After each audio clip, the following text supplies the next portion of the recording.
Look at that, we got people here already. Hello! It is in fact Wednesday, as Pinecone has observed. Hello, Indiescape. Welcome, as always, to the Puppet Pit. We are back for possibly... Hi, Jamie. Possibly the last time this year. Maybe. There might be more, but this is going... I'm currently working on the last shop build of 2024. In December, since this is the last week of November, so in December I usually clean up the shop and prototype. I don't work on anything new, at least nothing new for the shop. That's when I just sort of tinker and experiment and do admin stuff. Iceberg, hello, nice to see you. We got folks showing up already. This is great.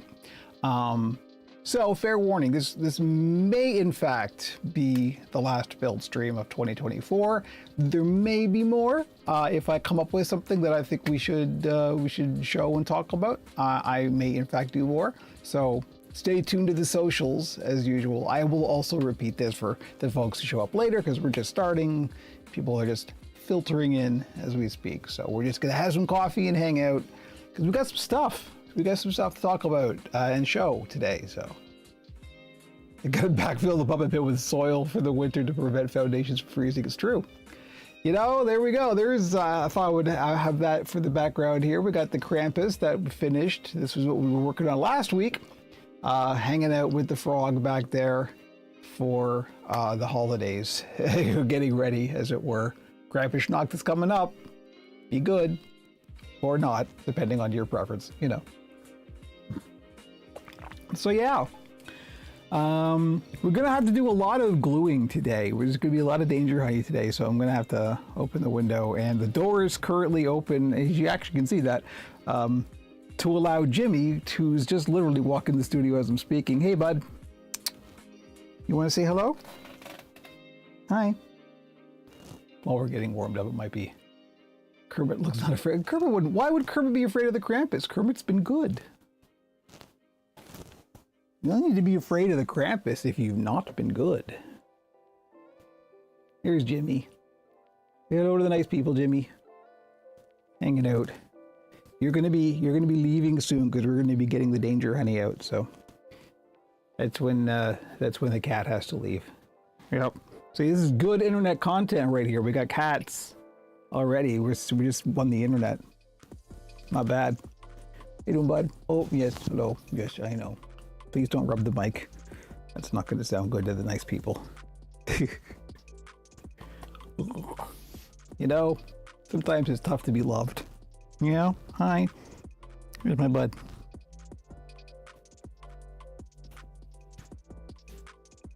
I'm also good. Always afraid not being here anymore.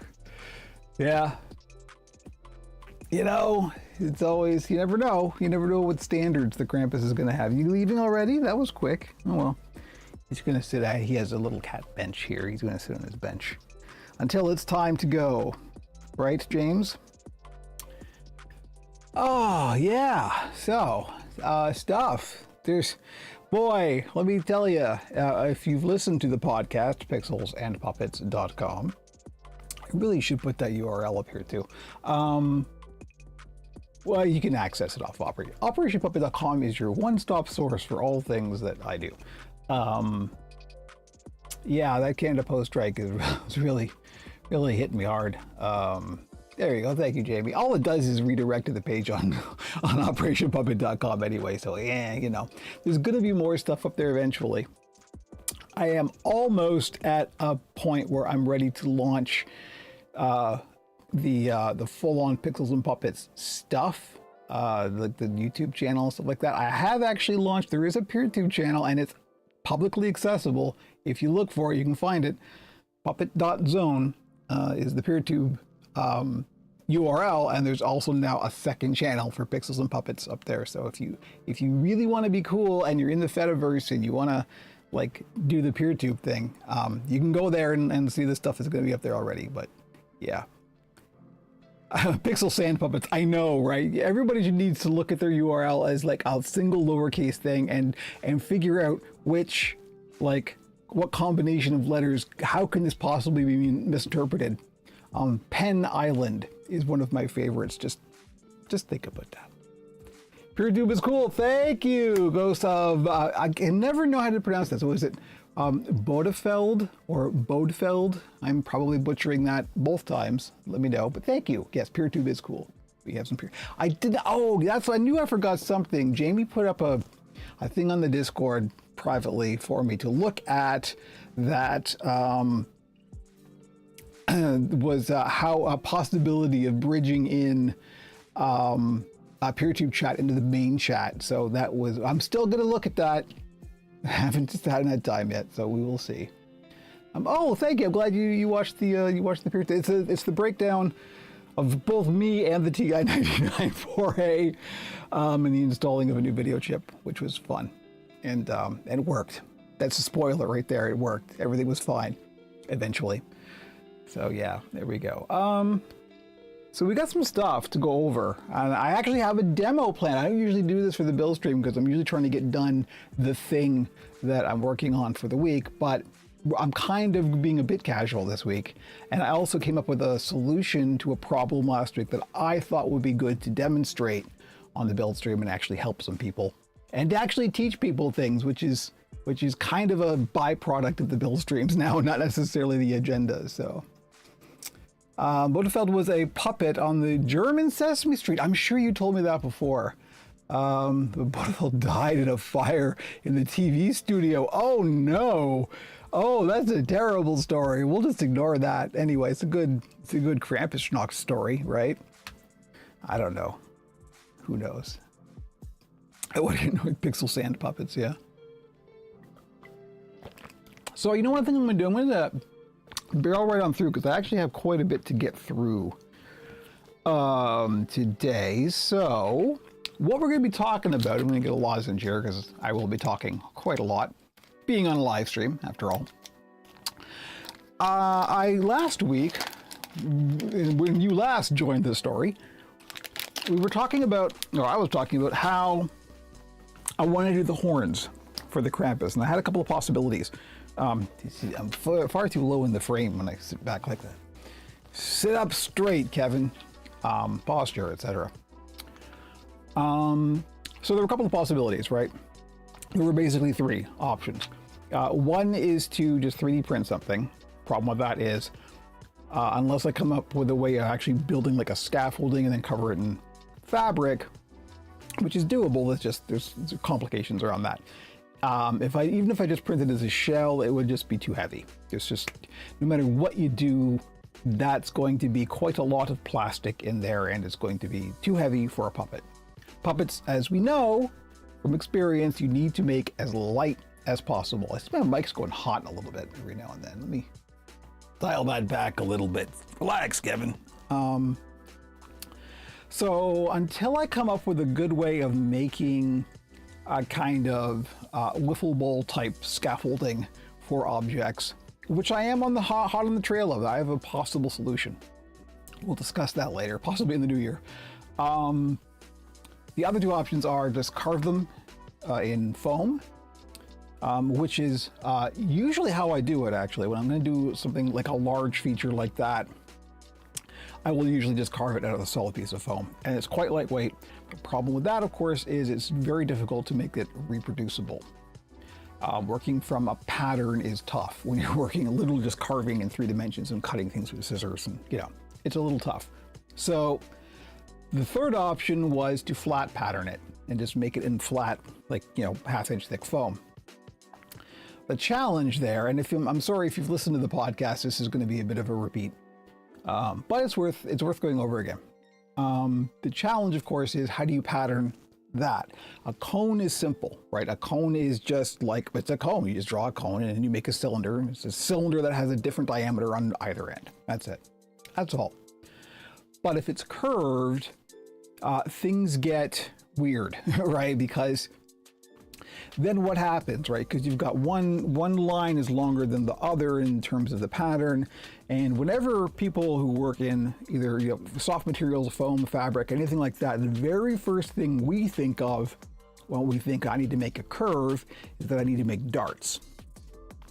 And to pattern that out to be a dart, that's sort of a curved cone, You would need to put, so on the short end, you would need to put a whole lot of darts, right, to make a nice smooth curve. Hey Zap, nice to see you. It's been a while.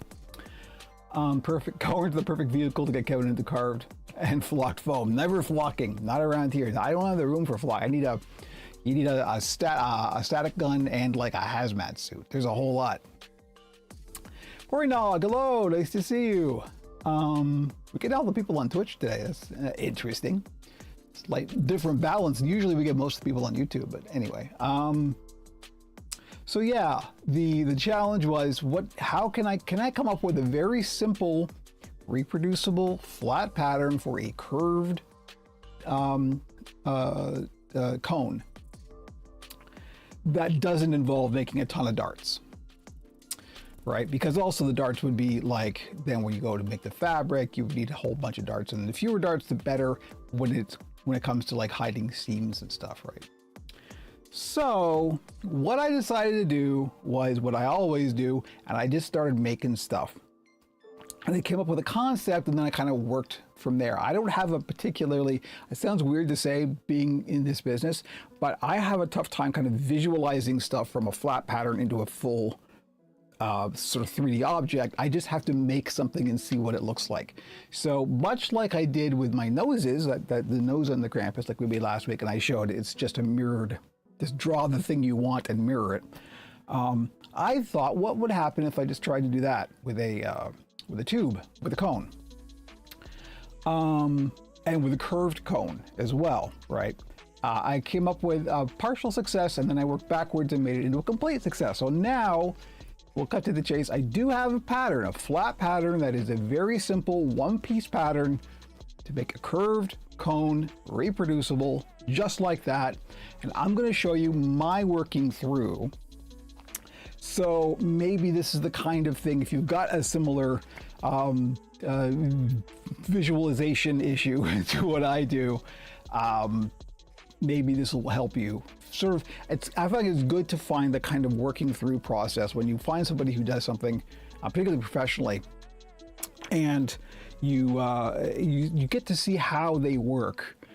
That's the stuff that I always find really valuable, right? It's not necessarily, oh, here's the pattern for this. It's more like, how did I arrive at this conclusion? And I'm going to show you the steps that I went through, and maybe then that will help you in the methodology, not necessarily just an instructional thing, right? Instructional things are fine, but they're also limiting. It's much more valuable, I find, to just watch the methodology, watch the thought process and the leaps in logic that you have to take from one step to another. That's the stuff that will really help you in the long run. So that's what we're going to do first, is we're going to do that and show you how I arrived at this pattern. So we're going to go, ba-doom, boom. Here we go. Look, it's all nicely laid out and everything. It's almost like I was prepared. Almost. I've been busy, but we're just starting a 5-day weekend. Nice, very nice. Congratulations. So here we go. I got a nice blank sheet of, this is cardstock. I always make my patterns in cardstock. It's because it's easier to reproduce and they last a bit longer. So what I started with was the thought that, what if I just drew something and then made it, right? That's always where I start. With even, my head patterns, you've seen me do this on stream. I don't really know what we're gonna get. We're just gonna draw something, make it in foam, see what it looks like. How does it come out? And then we'll go from there and we'll iterate on that. So let me grab a pencil here. So what I did to start was lose my pencil. Of course, where's my pencil? I have a nice mechanical pencil and now it's,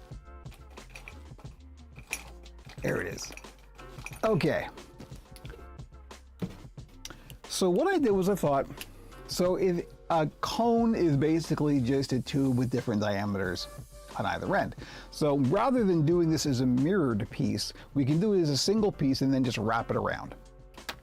So then what I wanted to do was like, well, I'll just draw the profile of the thing I want, figure out what the diameter of the base is going to be, and then just hand sketch it out, right? So we know, for example, I got my circle template here, And I didn't even use this. All I did was I took a flexible tape measure, grab one of these,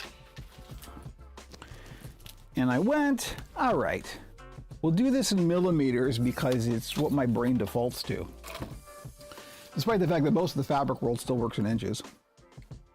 I kind of went, okay, well, let's say about there. We'll make it about, that's about how wide I want the base.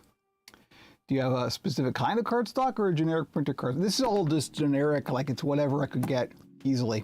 So I don't know. Jimmy's playing with the end of the tape measure. It's not everything is a cat toy. I know you're disappointed. Anyway, the things we have to live through. Yeah, no, any generic cardstock. You don't want, I put anything that will go through a printer. You're right in that respect. I will, as long as it will go through a printer. This stuff is like, this is 12/8, so this won't go through my printer. But what I do, I also have 8.5 by 11 that does go through my printer just fine. So when I make a digital copy of my patterns, I make sure that I can print them out on the cardstock that will go through. But that's my working through process. So I went, okay, let's say this is about the diameter of the base that I want. So that's gonna be 16 centimeters, it's 160 millimeters. Okay, let's measure that out. So we know this is the base. So we'll go about there. You know, it's kind of off screen. It's a little tough to see this, I know. I can probably zoom in a little bit. Hang on, I love cardstock for D&D, yeah. A lot more durable, easier to work with sheets. Yes, absolutely. It is also more expensive, of course, than your standard printer paper, but let's see. Sorry for the shaky cam, but this will be a little bit easier for you to see here. Poster board, yes, absolutely. Hello, Patrick. Nice to see you. Hey, Joe. I swear I missed you, Joe. Yes. Yeah, as long as they go through my printer, that's all I care about. So there we go. There's the base. Now, I'm sure a lot of you are already yelling at your screens because you know what's going to happen. But the whole point is I want to show my working through of how I arrived at the pattern that I did. So I went, okay, this is the total diameter, right? So we know that the end product is going to be half of this because we're going to wrap it around. So let's just draw a thing. I'm just going to draw a thing. We know we're going to go kind of like this. Now I made the top, I didn't go right to a point because I know I'm making this out of 1/2 inch thick foam. So I'm just yelling at the screen in general. Yes, me too.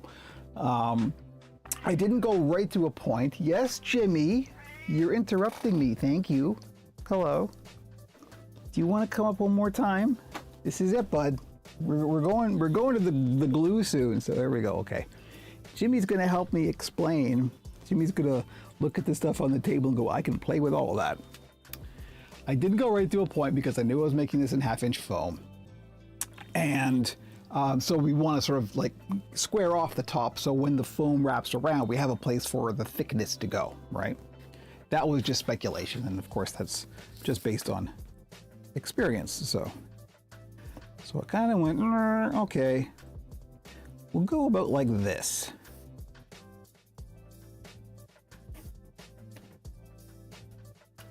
Right, so I just drew a thing. So we'll cut this out. This may or may not be the curve that you want. That's, again, something you would have to play with.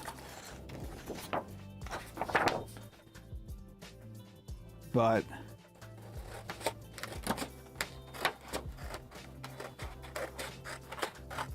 we're just gonna kind of rough this out. Again, these first iterations here are always just like a first pass, and then I refine it as I go. Now, of course, you could always do like clay maquetting, or I know Patrick and I have both done some 3D printed maquetting. But this is, if you don't have access to a 3D printer, this is a good, just get something on paper and start working with it. Maquetting, yes. From the Highland Maquettings. So there we go. We're going to cut this out in foam, and we're going to glue these two ends together, or two sides together, and just see what it looks like. Now, you can speculate already. Something's going to go wrong, right? Because we're going to put this thing together, but how does this go together? Because you can't, these two don't go together. They're not the same length, right? Something's going to happen. Spoiler alert. Oh, I think I have a piece here of about the right size. Well, what a coincidence. That actually is a coincidence. I had no idea that I had that. Barge, yep, we're tied. The danger honey's coming out. Oh, I didn't put my watch on. Do not disturb. I should probably do that. Here we go. Okay, before the danger honey comes out, Kevin's gonna have more coffee. Oh, it's good stuff. I'm not drinking the gourmet stuff today. This is just good old Café du Monde, which sounds much fancier than it really is. All right, so we're just gonna draw this on the foam, cut it out, and glue it together. And I will explain a little bit before we start gluing it together of how it went as I was making it. As I did make a kind of mistake, and then I realized it halfway through and I had to start taking it apart and put it back together. And I don't want to do that right now, so I will explain what my working through, oops, forgot the, oh, there we go. I'll explain that as we go, before we actually get the glue out. So we got our razor blade, being very careful with it. And we shall just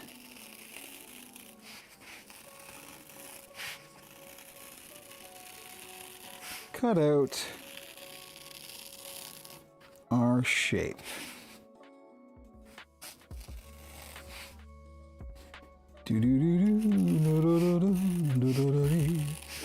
Hey, just knocking stuff over, of course. All right, there we go. There is. I'm no sculptor, so it works well for me. Yeah, oh, absolutely. Absolutely. I would like to do more of that kind of maquetting. I've only actually done it once, and that was on the Nosferatu I made last year. And it worked out really well. And it was actually not all that difficult. It seems more difficult than it is. Do you work as a puppeteer, or is it just a hobby? So I work, my business, I run a small business from my home that is building professional puppets. That is my 24/7 job. Well, it kind of is. But yeah, no, that's what I do for a living. It is an independent studio. That independent studio consisting of me. But I've been doing it for 5-ish years, close to 6. And yeah, that's what I do for a living. I build puppets. Puppeteering, the actual performance of the puppets, is something that I just do for fun as a hobby because I'm not particularly good at it. But yeah, the actual puppet building itself, that is my job. That's what I do for my income, which is suffering a little bit at the moment because of the postal strike and other things. But anyway, let's not get into that. But yes, this is what I do for my job. And let me tell you, it ain't bad. I guess I'm also kind of a content creator, even though that's a terrible reductive term and I hate it. But that doesn't bring in any money. So that is just for fun. All of this stuff, this build stream stuff, this is just for fun. Elias, he's a good puppeteer. Just watched past videos of the Oracle. Thank you very much. That is very nice of you to say. I'm nowhere near as good as I'd like to be. But then again, that's the thing, right? Good is the enemy. Perfect is the enemy of good. So just get to the place where you want to be. And if you're not there, still do it. That's the only way you get better about anything is by practicing. So. Content creator or influencer, which one do you dislike more? I say I dislike them equally, which is quite a lot. I'm definitely not an influencer. I don't have enough followers to be an influencer, so I kind of like the idea of a puppet building influencer, though. I guess Adam Krutinger would probably qualify as that. I think probably Adam, maybe VJ Guy would be the only people that I could think of that are puppet building influencers, as it were.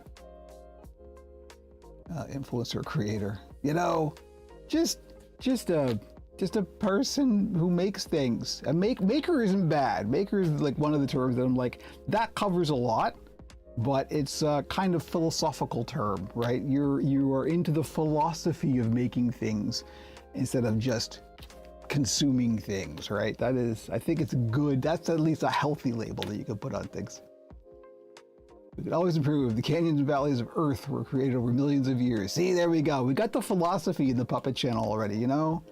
That's why people come here, because you get it's everything. There are no limits. Okay, so what we're gonna do, we're gonna get the Danger Honey out. For the new folks, and we're getting new folks all the time, so I should probably stop using quite such inside baseball terms as Danger Honey.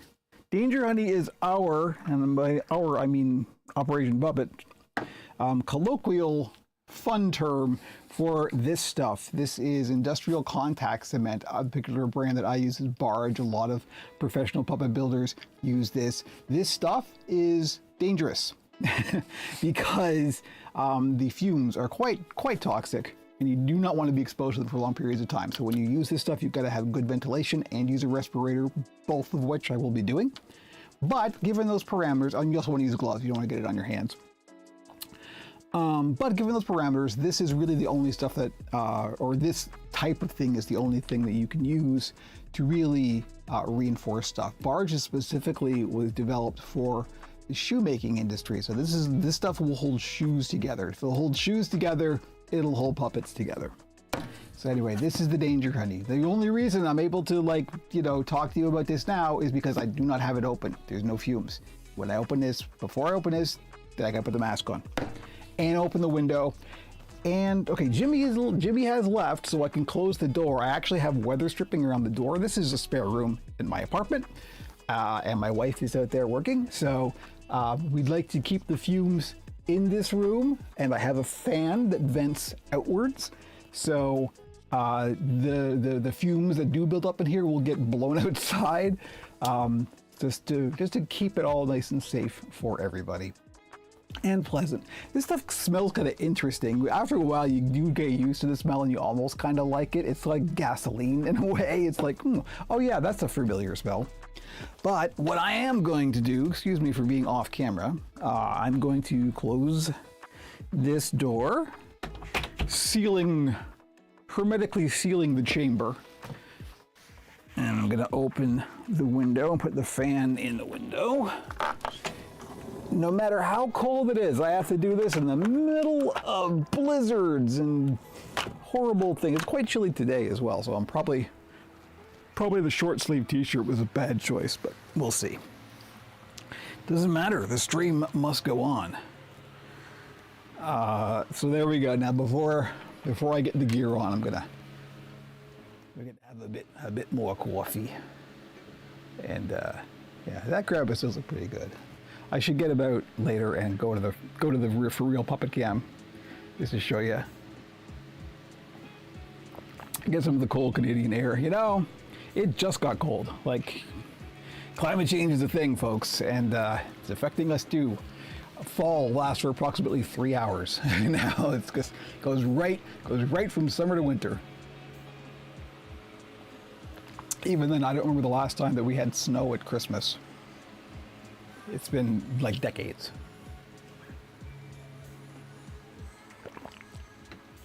Okay, coffee's done. That means it's time to get serious. So the first thing is the ring's got to come off because I'm putting gloves on, much to my chagrin as a relapsed goth.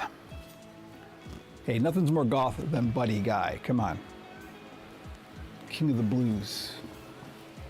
Who's more blue than a goth?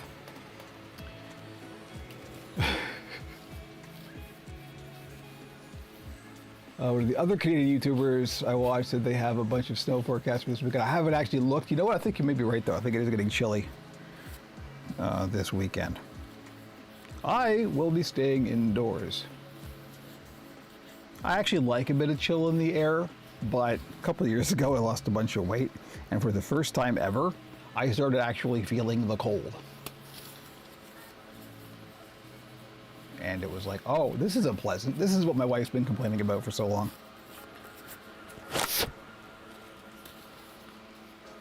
But yeah, no, I'll be staying indoors and playing the video games.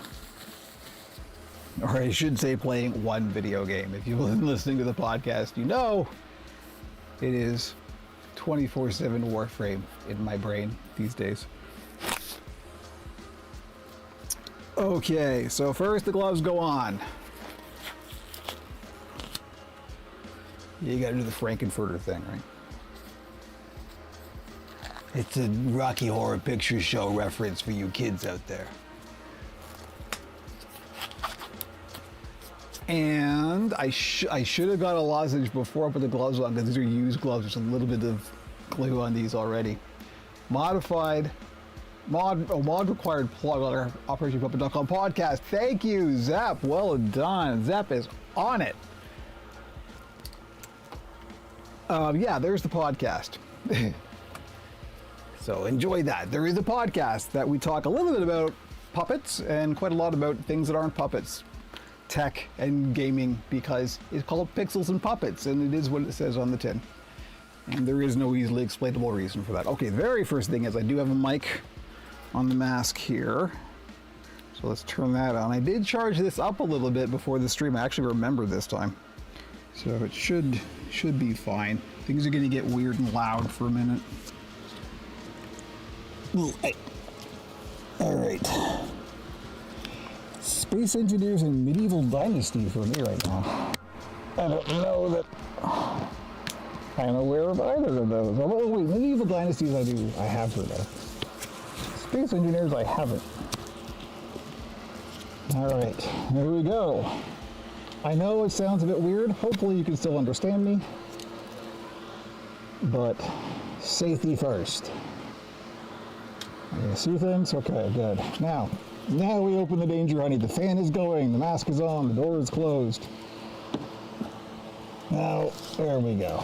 This is a pretty much brand new tin. Let's go to the top cam. I should zoom out again. There we go.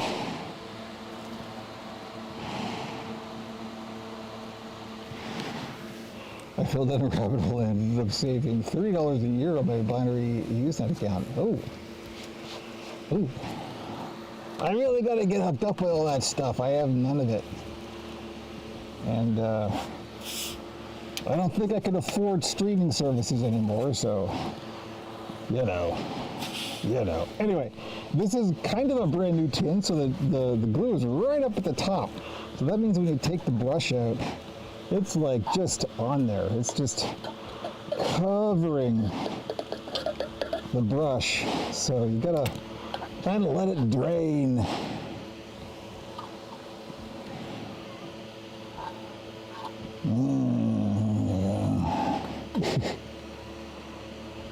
The worst thing you can do is try and use this too quickly, and you have glue running down the brush, and then it just drips everywhere. It's terrible.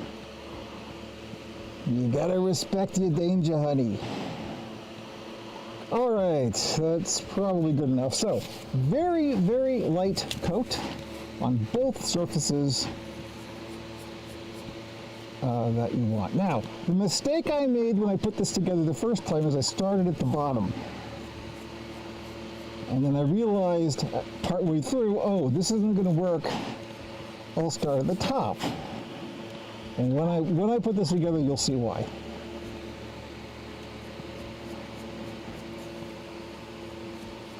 It's barge flammable, highly flammable. Yeah, don't use any naked flames while the barge is open. It even says so right on the tin.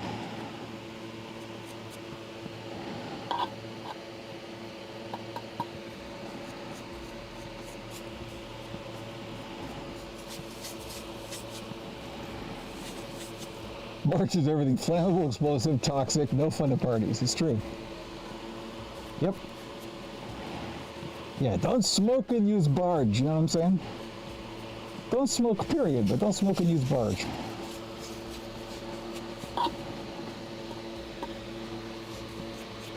Smoke gets you a lot. Who am I to tell you? Just don't do it near me.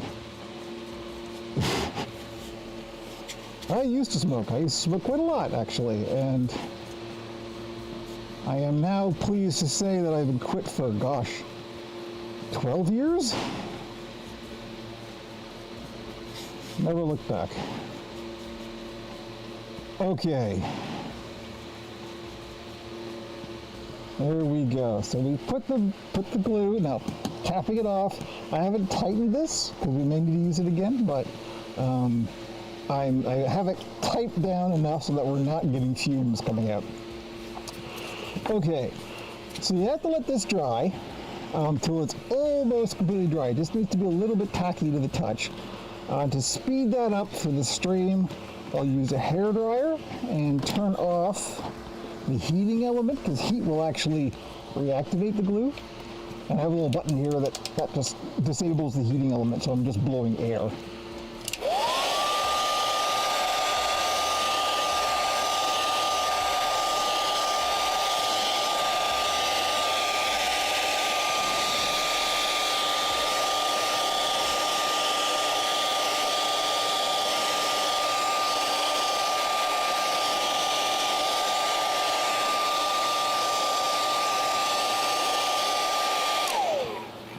Yeah, I tried to quit a couple times, then I had a very stressful job and I kind of relapsed. And then when I got together with my wife, we both decided to quit together, and ever since then it's been, nope. It now seems like alien and weird to me, which is a good place to be. It means I'm not going to start again. All right, how are we that? That seems okay. So, the mistake I made was starting from the bottom. We're not going to do that. We're going to start from the top, and you'll see why. So all I did, at the top it's a little tricky because you got to sort of squeeze it all together and kind of mush it to a point. It gets easier as you go along. It's going to look a bit rough at the top. This needs to be dry a little bit more.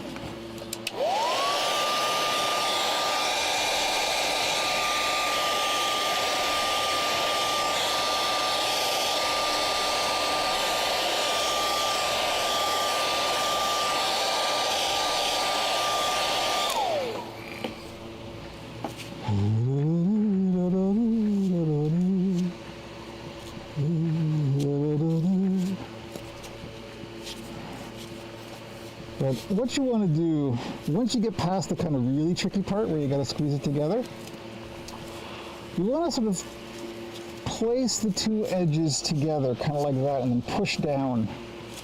And kind of, you want as much surface area touching as you can get. So, but you can see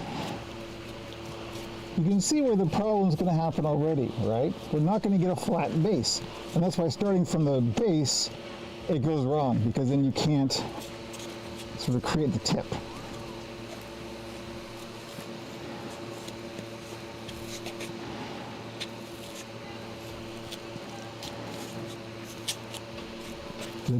All right, this is a bit rough, but it'll do to demonstrate. Fine for demonstration purposes. When you're doing this at home, be more careful than I am. So, you can see the problem, right? We kind of got what we're looking for, but it got weird. And also, this line kind of twists around, which explains the kind of twisty nature of this, which I think is kind of cool, and I like it. So, what I did at this point was I went, okay, it's clear what happened. And it's because this line is longer than this line, right? So this line being longer than this line, obviously they're not going to match up. You need to make this line the same length as this line. So all I did was I got my foam cutting shears and I just cut it. I just cut it straight across where I wanted the base to be. Boom, like that. And we have an interestingly shaped, notice how the shape of that is. the teardrop at the bottom would be good for integrating with a foam skull. It's true. So you absolutely can use that. If you wanted a flat base, this is what I did. So I cut it flat across the bottom. This is how a lot of foam patterning goes. You make the thing and then you take it apart. So I went, okay, what changes do I have to do to the pattern to get it to be like this? Simple. Actually, I'll just use the scissors. Get yourself, just follow that seam, undo it. It's gonna be a bit rough, but that's all right. You're only getting to an approximation. You're not getting to perfect.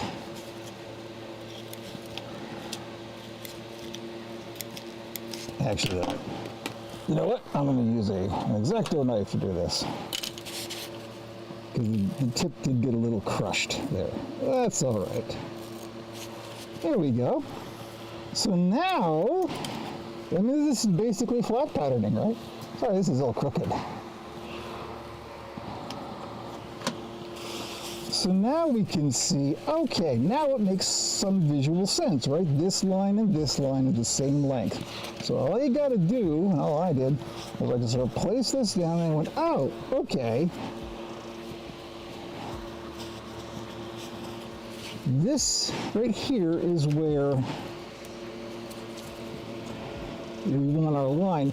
And this, to make this a flat base, this kind of goes in a curve, as you can kind of see. But I just roughed that out. Bada boom, bada bing. So here's the piece that came off the bottom, right?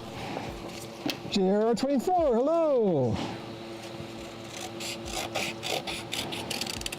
And cut that out, and there we go. There is our pattern to make a curved horn. Or cylinder, a curved cone. Single piece, no darts. There we go, that's it.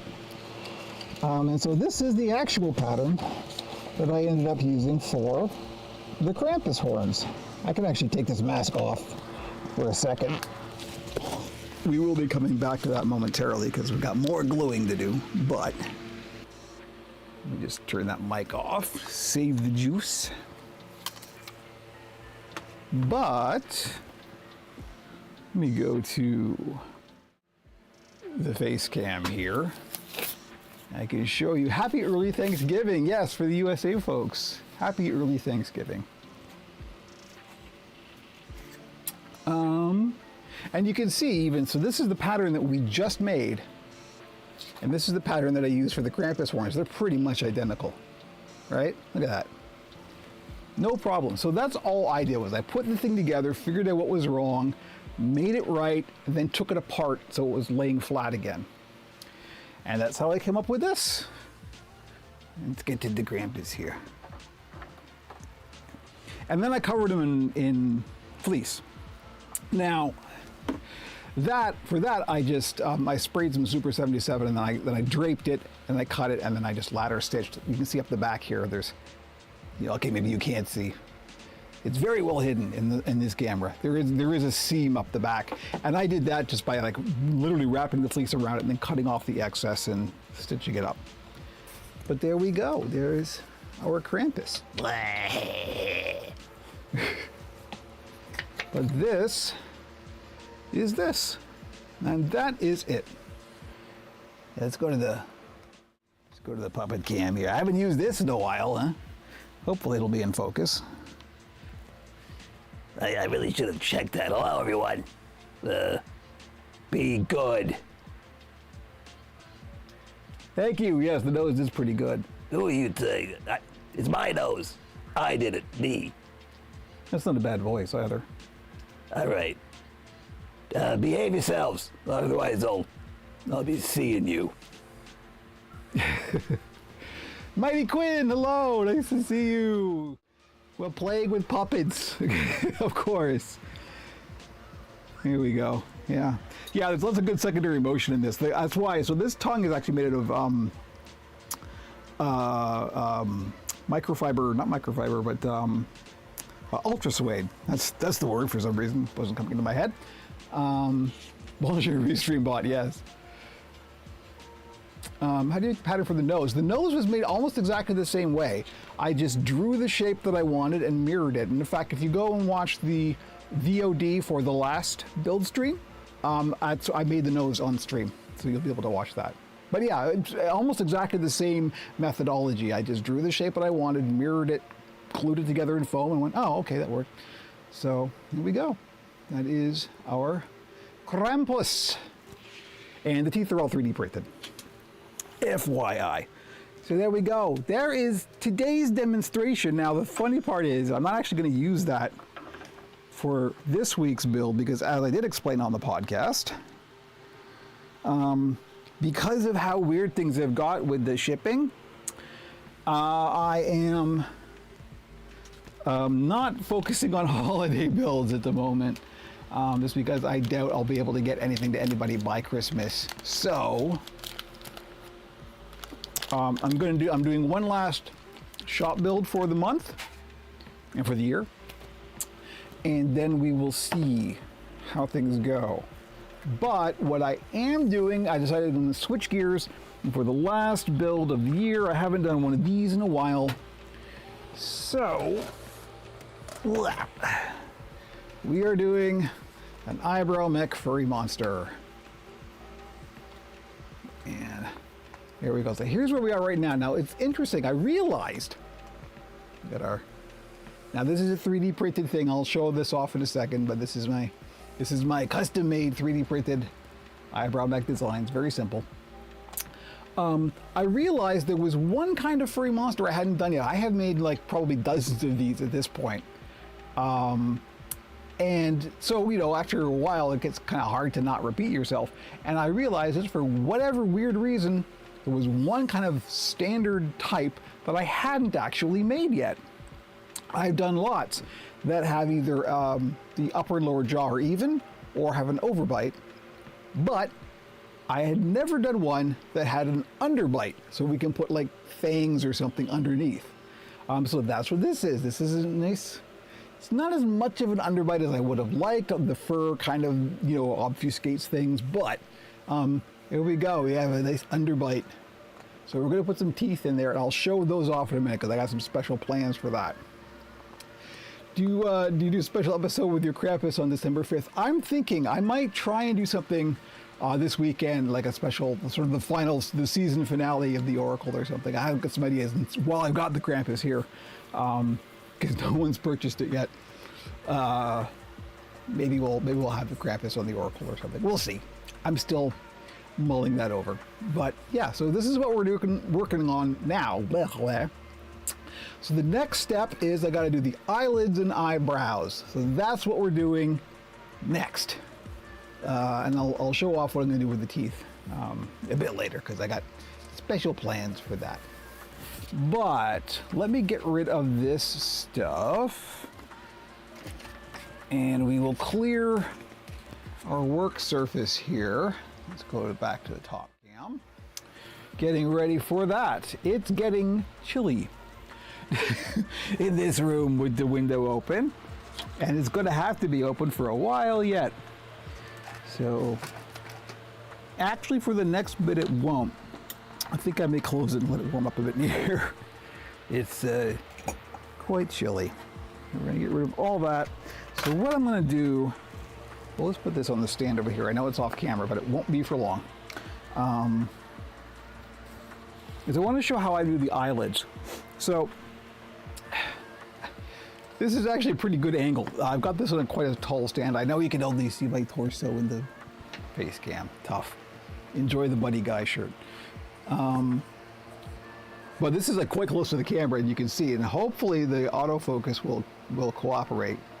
But so what I need to do is I do these in two segments, where I do a fleece eyelid, and this is very much how animals put together, FYI.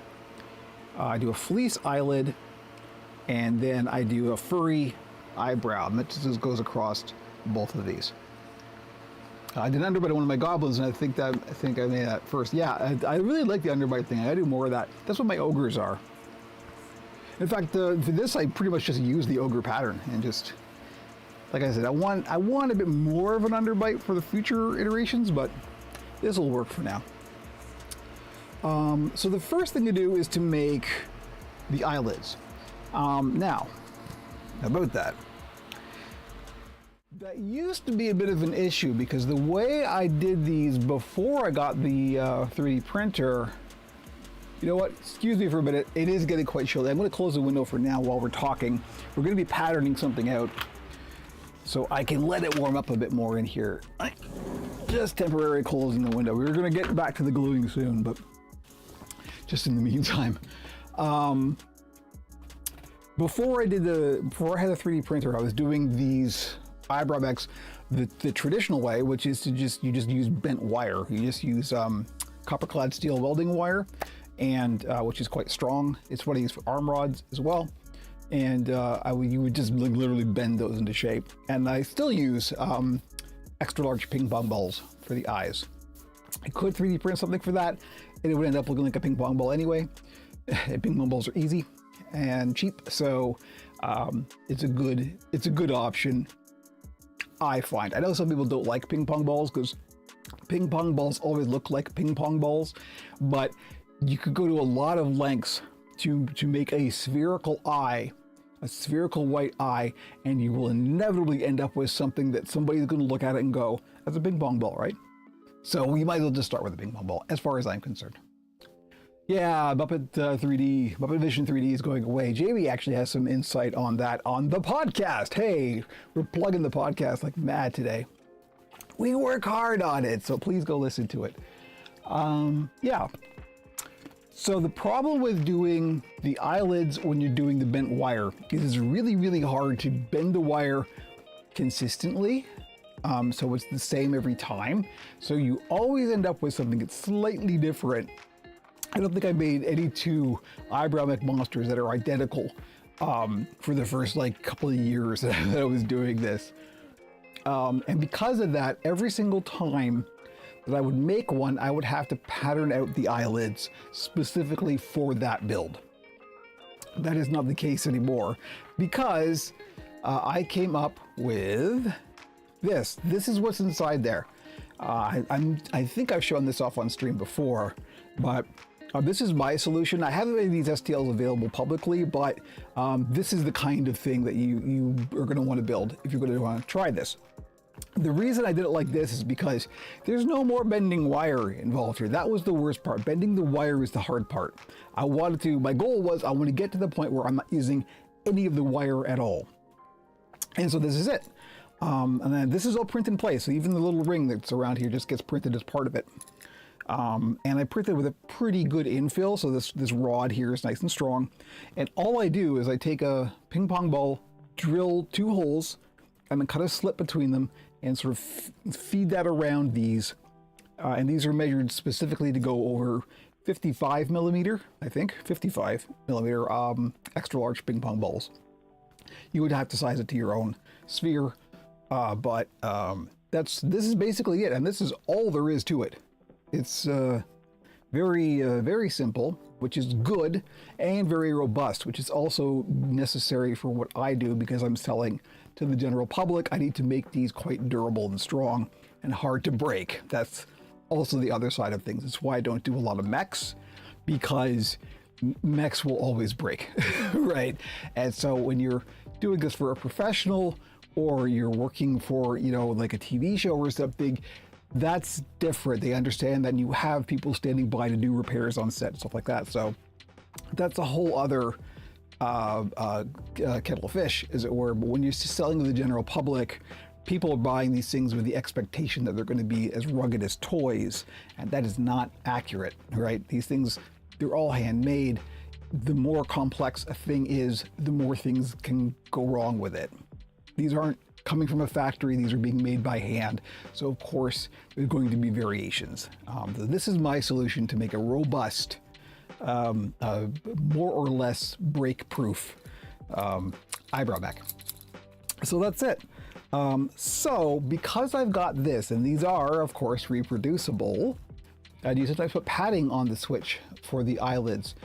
to protect the finger. So yeah, I will often put, in fact, and this one has this, I'll put fabric just around the ring, and it's for two reasons. One, it kind of helps dampen down the noise a little bit, because this does kind of rattle around a little bit and make a little bit of noise. That's usually not a problem.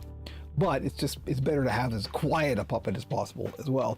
But it also just kind of helps like hold the finger in there, and kind of it's just snug and comfortable, and it's just nice for the performer. Another advantage of having some performance experience as well as building is when I build a puppet, I also know how to make it comfortable for the performer, right? It doesn't have to look good, it has to feel good as well. So yes, I will often I'll just like spray adhesive, wrap it around, trim it off, and then stitch it up, and just coat this in fabric, just the ring part, and that does help quite a bit. But yeah, the other thing you can do is like put rubber, like aquarium tubing or something around here as well. That would also accomplish the same thing. So because I've got this as a pattern, I can now make a standardized pattern for the eyelids, which is great.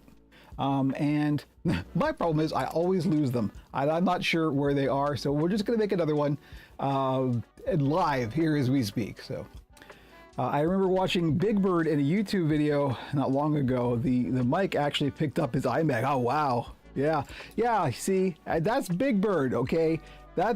You can't get more professional than that, and even they could have technical issues. I remember I watched a thing with Ryan Dillon, who's the performer for Elbow currently, who was saying that one time they were doing a live interview thing, and like Elbow's eye literally just popped off. So, and it was like, you gotta go with it. So I don't know what he did, but wow, that would be devastating. I can't even imagine. And of course, is the famous Dave Gold story of Gonzo's iMac breaking once on, like, it was Good Morning America or something like that. And again, you just got to roll with it. Okay. So what we're going to do, because we've got this lovely thing, my whole table is crooked. This is no good. We're going to make a pattern using this and for the fleece eyelid. So what I have to decide now, Big Bird, the Lamborghini of puppets, yeah. Tell me about it. That thing is expensive. I have to decide what color, because I do the fleece eyelids for these, and I don't really know. There's not going to be any more fleece on this. There's not going to be any eye bags. The arms are going to be fur as well. So, I mean, blue seems the logical choice. I still don't know what color of eyebrows I'm going to do. Probably black, but I am actually kind of leaning towards brown. We'll see. I do have, let's see what I've got. Sorry for being off camera. I'm just looking at what I got. I have so much fleece, so much fleece. Oh my goodness, there's just everything. Oh, here we go. This will be interesting. This will add a little bit of color contrast. It's still blue, but it's like a light blue. I think that'll be fun. Welcome, Penguin Terminal. Hello. Right here. So you post on Mastodon. Hey, more Fediverse people. Love it. Subscribe. Glad you finally caught a stream. Nice to see you. Welcome. Glad to have you. Have you made a werewolf puppet? I have, in fact. In the hang on, maybe you can see it. I'm gonna cut to one of the interstitial screens, and you'll see. I think it's the third one over.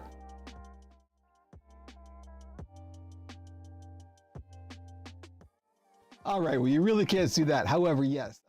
What I did was, it was for a client who designed a small based on a werewolf who's called Wolfgang. And so, yes, that is the closest thing to a werewolf puppet. I mean, they are a werewolf, but it's a werewolf small.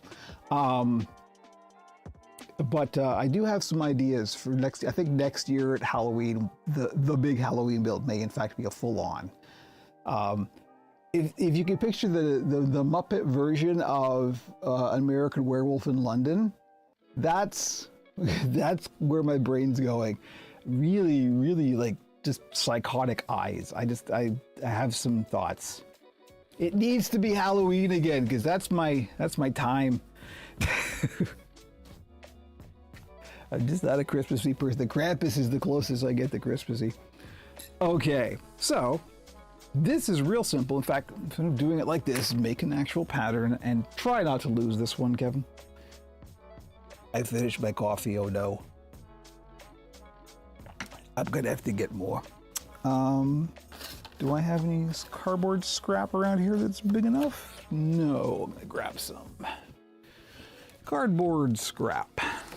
I always save any scrap that's big enough. This'll do. Oh, we got an alert. I missed that alert. I didn't see what it was. Oh, Penguin Terminal. Yes, thank you. There we go. That seems slow, but hey, it's a free service. As you can tell, this was a hand, but this should work. So all I'm gonna do is I'm just gonna trace around. Now, the fleece is stretchy, and when you do eyelids, I always make the fleece go stretchy, sort of top to bottom. So when the eye closes, that's the direction of the stretch, which just makes a degree of sense. So I'm just gonna trace these out. I'm just gonna just go around it and the nice part is we really just have to mirror this. And so then we just go flip it around.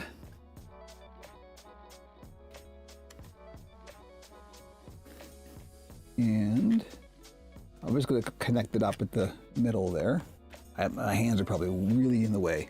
But anyway, you can't see that at all because the pencil lines are too faint. There we go. Do you think you'll do a Wolfgang puppet like Lon Chaney? So the Wolfgang, the Werewolf Small that I made did come out quite Lon Chaney-esque. I'll see if I can dig up a photo of it. It's in my archives somewhere. If you go to operationpuppet.com and go through the portfolio, it'll be in there somewhere. I'm just not sure where because there's quite a few in there.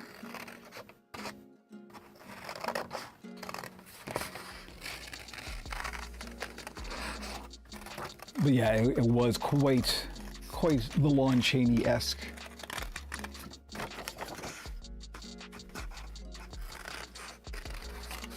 All right, so this is probably usable as is. Like I say, because of the stretch, you don't want to make this too big because fleece is stretchy. But that's it. That is all. It's no more complicated than that. Wow, that is really crooked. That's gonna bother me. Ignore it, please ignore it.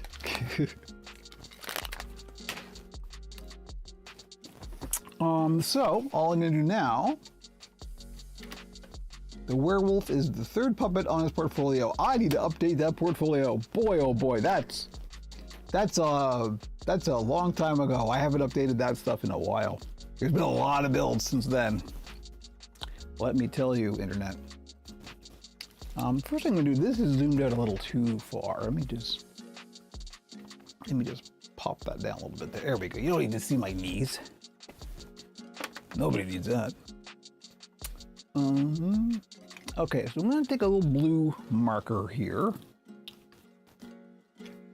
Yeah, I do. It definitely needs a big update. Well, again, this is one of the things that, among the many things I plan on doing in December, is doing a bit of a revamp on the website and just updating a bunch of stuff that needed to be updated. Maybe even writing a new blog post for the first time in a very, very long time. Okay, so there we go. So this is just regular polar fleece. There are two sides. There was a milled side and a textured side. We want the textured side out. And also the stretch is going this way, vertically. So we're just gonna put this on there, trace it out. Try not to get the pen lines too dark. You don't want to see them in the finished product. And the nice part is, front or back, doesn't matter. It's the same.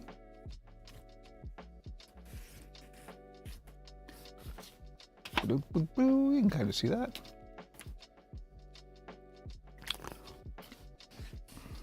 And then we'll just cut that out. And then we glue it on, and that's where we get the Danger Honey out again. And I'm just gonna cut this out rough, and then we'll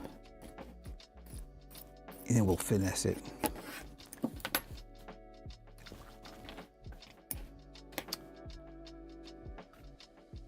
That looks already like that. I know, right?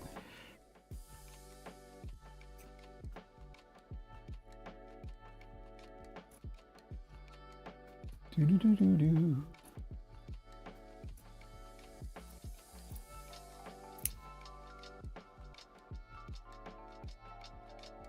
Now, from experience, I know this might not be quite wide enough. If this were Nyla fleece, you'd probably have enough stretch in both directions that it wouldn't matter. But because this is polar fleece, might not be wide enough.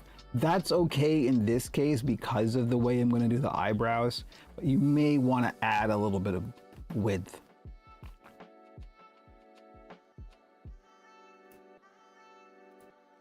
But I'm not going to worry about that.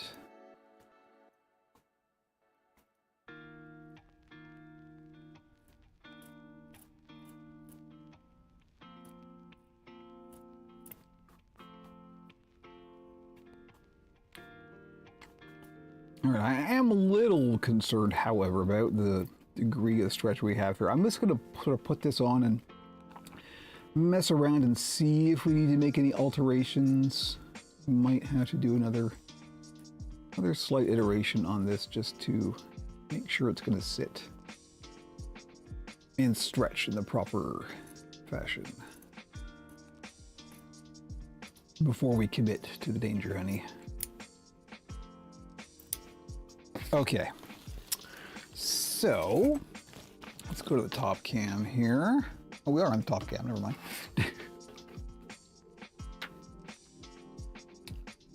Just did a remote rotor routine at home because I'm a madman. Good heavens, nah. I don't like that. I want to be there, look at the machine. I want to see the blinky lights.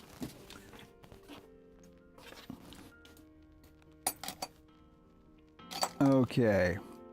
So here we go. Please cooperate, autofocus. Not too bad. Okay, so what I've done, you can kind of see it, is I have shaved just around the rim of the eyes here. I know this is a bit grody. This is how you can see how I put the ping pong balls on. I just cut a slit and then sort of feed them over, and then I just kind of glue them shut in the back. And because this is all going to be covered over with the fleece and the fur, you won't see this line at all. This will be completely hidden. But anyway, so yeah, I have shaved the fur just along the rim here, just in the back, right down to the netting. Because you want to glue this in place and you can't glue on top of the fur, you have to get right down to the netting. Look at all the crazy bad things this morning. I know, it's out of control. So what I'm concerned about, see, when we put this on, the width isn't too bad. Actually, the width seems fine. It's the length, it's the stretchiness, because this will be fine for closing kind of halfway, but if we close all the way, we don't want to have it pulling too tight because then it can pull it off eventually, right? We don't want it too, that's not bad. That's very animal, actually. I think I might want to just add a little bit for safety. It's okay if this is a bit wrinkly, but again, if this was just like, you know, for me or something, I would go with this, but because this is going to be for a shop build and the person might not know, I like to have a bit of a safety net. So I am going to increase the size of this a little bit. I got plenty of blue fleece, thankfully, and I'll say this, that can be used for something else. I can make eyelids with that or something. You don't waste stuff if you don't need to. But I will use this pattern, and I'll just trace it a bit bigger, and that should be plenty fine. This is me just saving myself a bit more work later. Let's see, top to bottom with the stretch.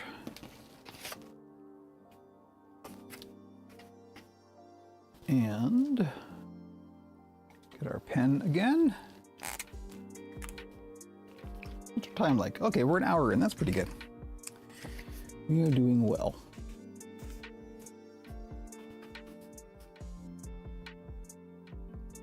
See this? See this? That's a hot glue burn right there. People, particularly new people, try to like say they prefer to use hot glue than barge because barge is scary. And yeah, it's scary, but let me tell you, I've had way more injuries, more bad things happen with hot glue than anything else that I've ever used in the studio. Barge, you can mitigate the danger. Hot glue is just hot melt. It's just napalm, and there's nothing you can do about that.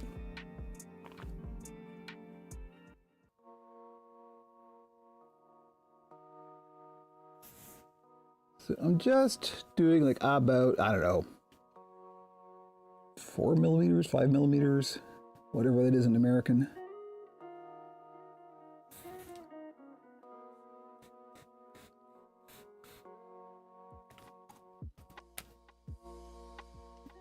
Seam allowance is about the seam. Yeah, exactly.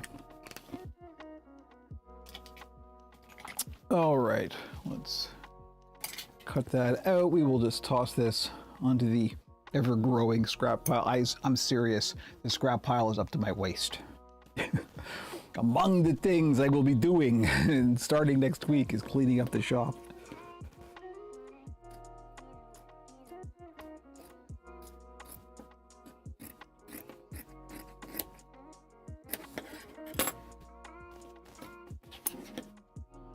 According to the Restream bot, we've now had 100 chat messages today. Thank you, Indies Keep, for the 100th message. I guess, technically, 102 if we include PeerTube.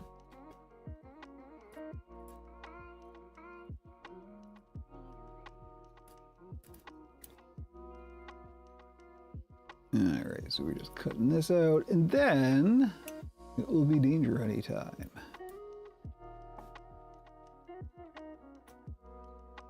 It's hilarious how the Restream bot wants me to tweet the fact that I've had 100 chat messages.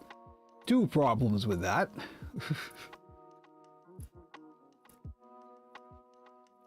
A, it's not called tweet anymore. And B, no. Because that's where the Nazis hang out. Unfortunately, the word that they seem to have settled on in Blue Sky is skeet, which I'm really not okay with. I can't say it. I'll just say post.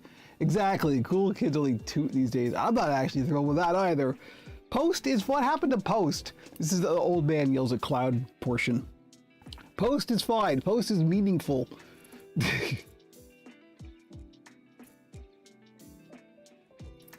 I should talk. You know, it's one of the things about like that's kind of a Toronto thing is like giving everything a silly nickname, particularly for like restaurants or clubs.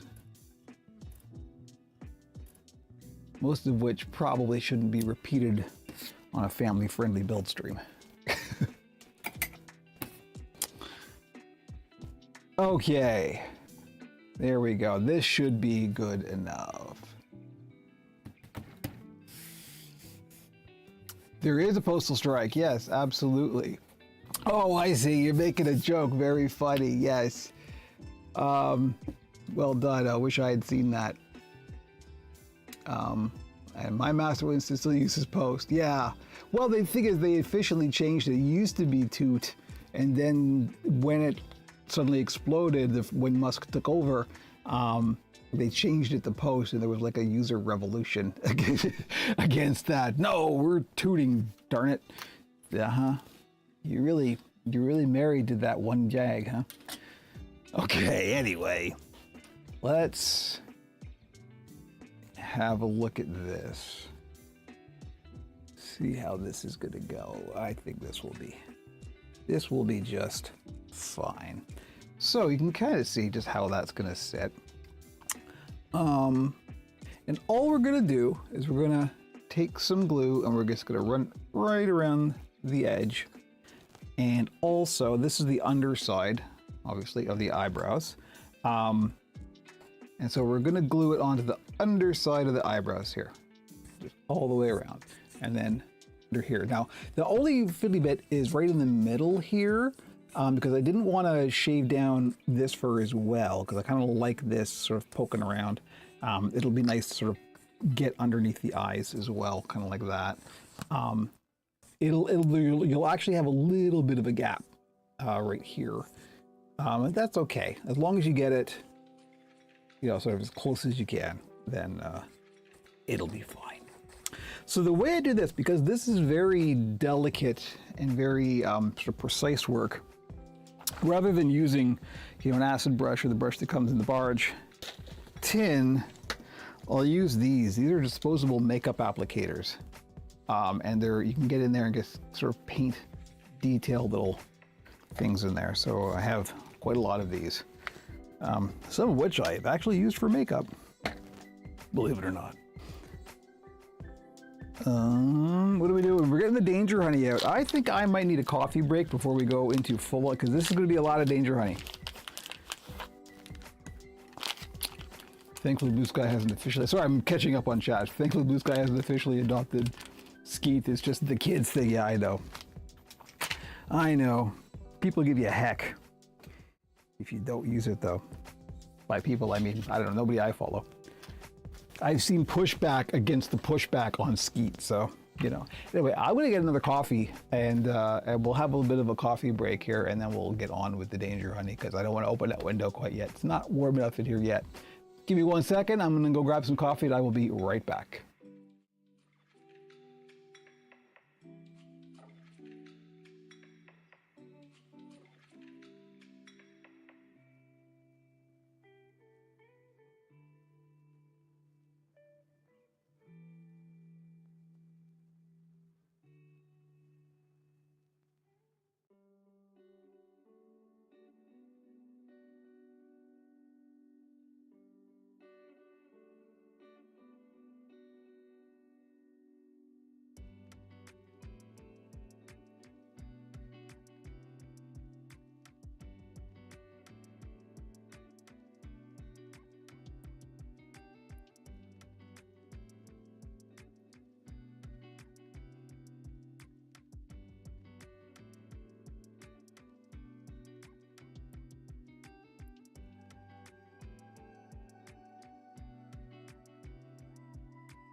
All right, we got the coffee. See how important the podcast is? It's on my coffee mug. Pixels and Puppets, and of course the logo. Yeah, this is not a podcast weekend. So it means I'll be just playing some video games to talk about on the next podcast with Recess. Yeah. Oh, good heavens. So the process that we're going to do, first we're going to put the eyelids on, and then we're going to make the eyebrows. And so I have to decide what color. I don't want to go too light. I really prefer dark eyebrows. So I'm either going to do black or dark brown. Oh, is this weekend the Retro Computer Show? Oh, we were talking about doing something. Let me, we'll chat. I may just want to go to that regardless, whether we shoot something or not. I still have my Pickles and Puppets / Operation Puppet coffee cup. Of course, the last thing I had in it was tea. It's acceptable. Anything you want in it. I'm just a coffee fiend. You know me. So yeah. I don't have a lot of black fur left. I got to get some more. That's another interesting thing that's coming up. Since we're talking about politics, were we talking about politics? Everything is politics. I'll only be at the show Sunday. Saturday is Dentist and Sloan. I think only one of those things is a band, right? Yeah. I should probably mention that now that we've got some more folks here, to repeat what I said at the top of the show, this may in fact be the last build stream of 2024. I usually spend December cleaning things up and prototyping, so I generally don't do build streams in December. Things might be a little bit different this year, so there might be. Stay tuned to the socials. You can get all the links on operationpuppet.com. I will announce there if and when there's going to be a build stream. If there is going to be one next week, FYI, this is new information. It won't be on Wednesday because, speaking of concerts, a certain mod and I are going to a concert on Tuesday night. So I expect to be a bit of a basket case on Wednesday. So there won't be a build stream on Wednesday. I just anticipate getting a poor night's sleep because it'll be a late night and I'm old and I'm not used to that. So we'll have a late night on Tuesday. Therefore, Wednesday is going to be a bit of a write-off. If we do one next week, it won't be Wednesday. I'm not sure. I'm just going to have to sort of feel it out and see how things go. You guys could always shoot a vlog to put up on the Pixels and Puppets YouTube page. It's true. It is true. That's what I was thinking of. I wish I'd remembered that was, I knew, because I knew JB told me, and I should write these things down or put them in my calendar or something, because I can never plan ahead, and then they happen and I'm caught off guard. And anyway, we'll see. But yeah. So next week, if there's a build stream, which there may not be, it won't be on Wednesday. That's what I can say for sure. That's a lot of caveats there. It's a lot of conditionals. Anyway, that's what's going on with that. So we're gonna play it by ear from this point on. There will definitely be, we're coming back hopefully quite strong in the new year. I do have some plans for new things, and something I've been wanting to do for a long time. I think it's finally time to wrap my head around it. I'll save it for the new year, but hopefully we're doing something brand new and exciting on the puppet building front. So we'll see about that. Anyway, we should probably get on with working because I would like to finish this hopefully by tomorrow. And I still got to make the arms yet. I'm still not quite sure what I'm going to do with those, but we'll see. A flamethrower puppet. Well, you know. Now you're talking like Zep. Let's... All right, there's no more avoiding it. We gotta get the danger honey. Here we go. Getting the gloves. The window is going to be the last thing.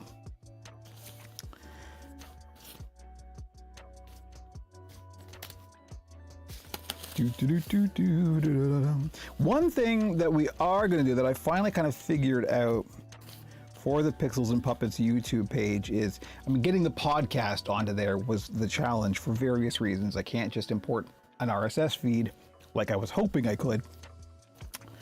So it means I have to make some kind of video for the podcast, and there's a whole bunch of different ways I could have gone about that.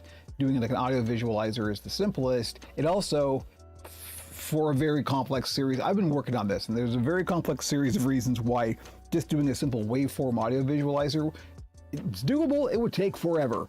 So what I realized was I could actually just do it with subtitles. And DaVinci Resolve does a fairly decent job of auto-detecting, or like auto-generating. Hey, it's a legit use for machine learning, creating subtitles from an audio track.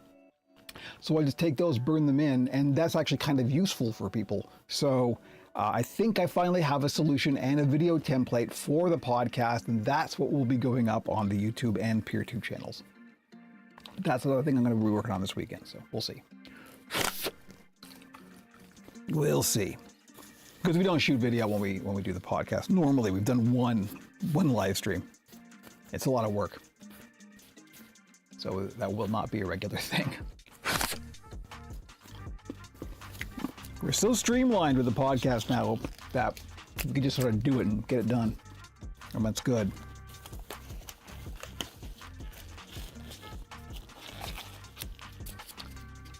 Is there no waveform plugin? There is, but that's what takes forever. There isn't an official one, which is the pain. It seems like so simple, and it should be simple, but there just doesn't happen to be one built in. There are user-written ones, and those, because they're just Lua scripting, they take forever. Like literally to generate the waveform, like visualizer for a 2-hour podcast, it would have taken 16 hours to render. I already tried this, and it's the only available audio visualizer that I could find for DaVinci Resolve, and that's too much. So if I do subtitles, it takes like 20 minutes to generate, and then the actual rendering takes like 10 minutes to render. So that's completely reasonable. Because all I do is I do the show art and the logo for the podcast, and then I'll just have the subtitles over top of it. And it looks good. It's actually useful because people can follow along with the subtitles. The subtitles aren't perfect, but it's good enough. And I do have a little footnote that says, hey, the auto-generated text is not accurate, so at any rate. Okay, that's off camera. Okay, I'm gonna have to adjust the camera here because I need to get this close to me to see. I've got to get it about here. So let me see if I can move the camera. Forgive the shaky cam. It's just, I got to get it to a point where I can work on it. How's that? Yeah, you can see my torso, but I'm clothed, so it's fine. Yeah, okay, so we're gonna just around there. Okay, I gotta get the mask. Getting the mask.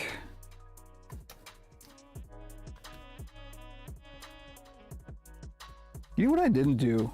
This might be worth investigating. I'll bet you there's some kind of open source waveform video generator. I didn't even look. Shame on me for not looking. I like the subtitles though. There's a floor? Yeah, believe it or not, there is a floor.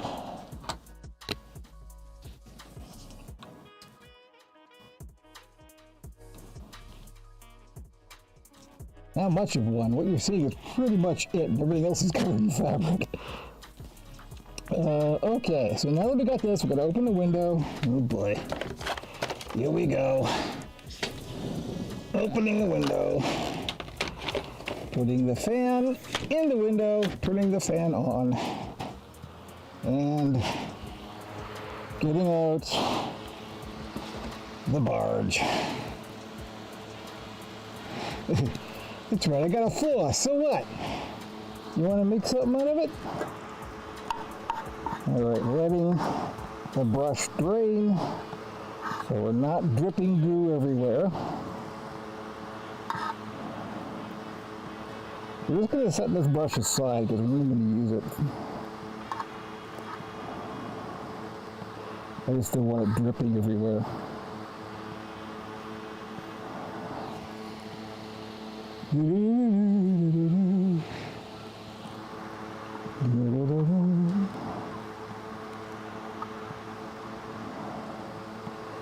So I'm going to put the glue on the eyes first and then on the eyelids second. No particular reason, it just happens to be where we are, so.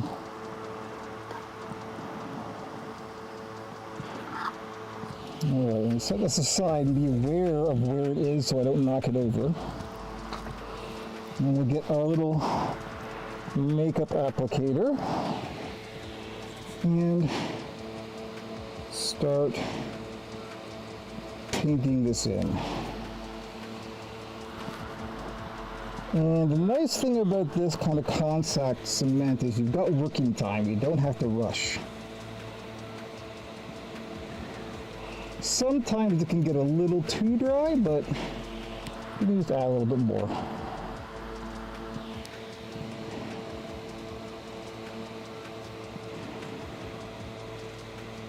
making sure I get a fairly decent coverage here because we want this to hold. There's going to be stresses on this. It's going to be pulling, so you want to be judicious. And then I'm just going to go up the eyeball a little bit to the very corner and do the other side.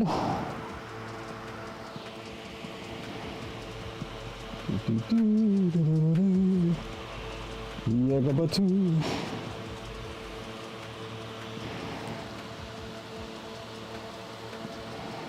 The nice thing about Danger Ready is the amount of working time and also the danger. Yep.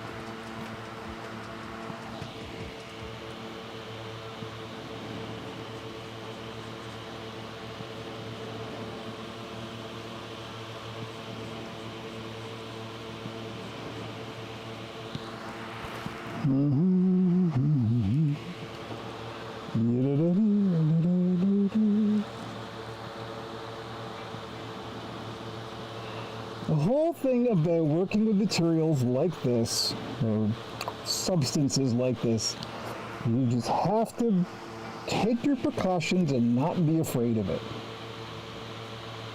That's really it. It's like knife handling skills in the kitchen. The biggest step you can take towards being safe with a knife is not being afraid of it, which is something you have to practice. And being very careful to not get any glue on the eyeballs. If I'm not terribly confident in my stability that day, I'll sometimes cover the eyeballs in painter's tape just to make sure if I do drip on them that it's not going to go bad. I'm being incautious here, but it should be okay. You could also, because this is such a smooth surface, you could also kind of wipe the glue off after it dries if you do get it on there.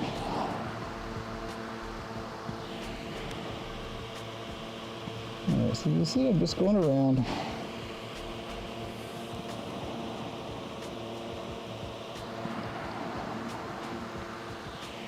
I don't think I've actually done this part on stream before.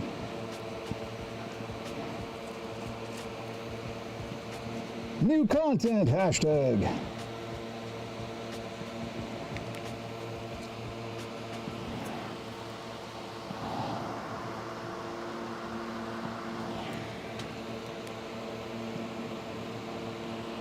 Alright, that's not too bad. I'm probably going to want to come in here and freshen this up before we actually put the fabric on, but that'll be okay. So we're just going to set that aside and move the camera again. Sorry. There we go. And we're just going to put glue all along the edge.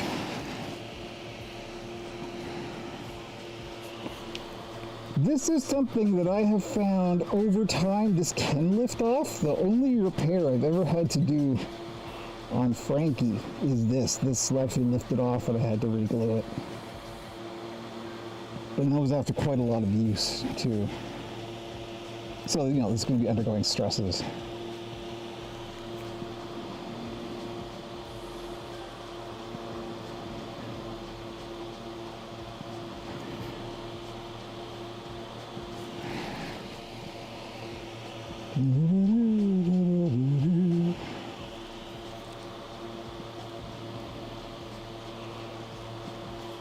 You do have to be aware because after a while you'll get little fuzzies and stuff on the end of the applicator.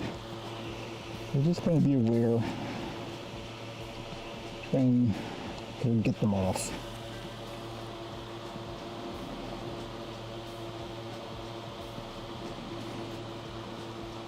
This also wouldn't be bad to do 2 coats just for extra strength. I don't generally do that, but it might be worth considering.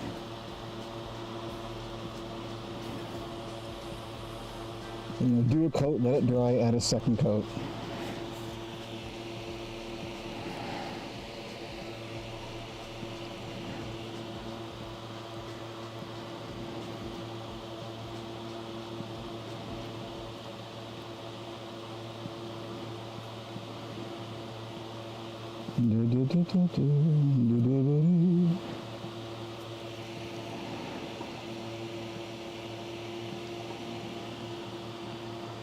Ooh, almost got a little bit of drippage there, but caught it in time, thankfully. Yeah, can you actually see that? Yeah, I guess you can kind of see that. It's hard to monitor this stuff and actually work on it at the same time.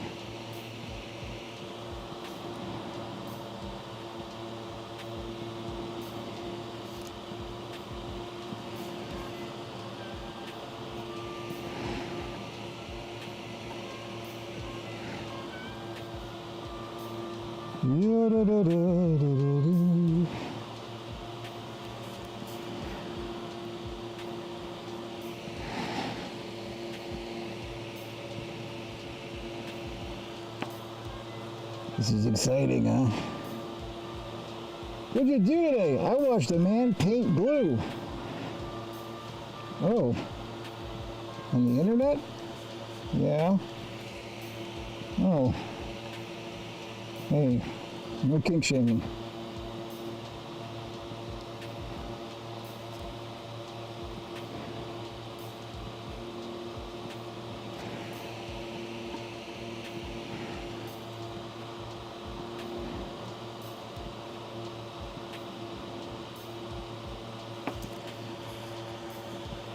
All right, we're almost coming around the mountain here.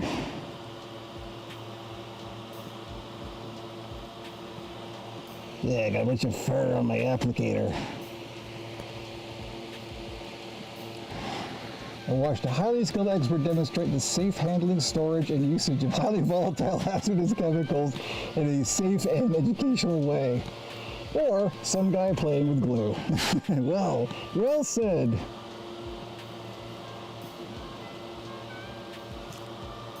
Wow, when you describe it like that, I feel good.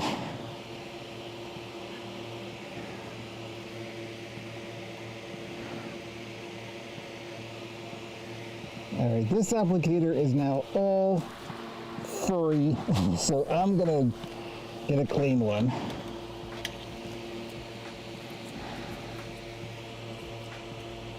So why they're disposable. You shouldn't use like cotton buds, like Q-tips for this. These are actually foam tipped because the cotton will just unravel and make fuzzies, and you don't want that. Okay, so now that we're here, I think I'm going to want to put a little bit more. This is probably a little too dry at this point, so I'm just going to freshen this stuff up a little bit while we let the stuff on the eyelids dry, particularly at the back here, because that's where you really want to, that's where the stresses are going to be. At the front, it's also going to be held on with the eyebrows. So those will take some of the force as well. It's at the back here that the entire force is going to be felt by the fleece. So you want to be careful.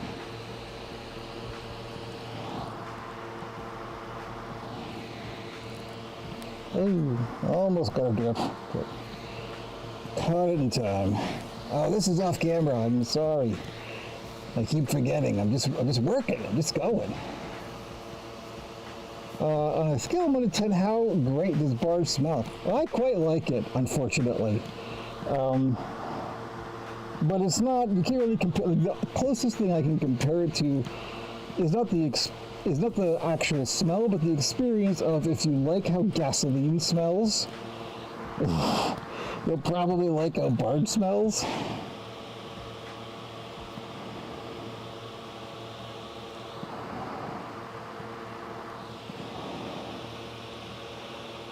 I remember there was an Adam Savage video where they were going over using barge, and as soon as they opened the tin, it was like, ah, there's the smell.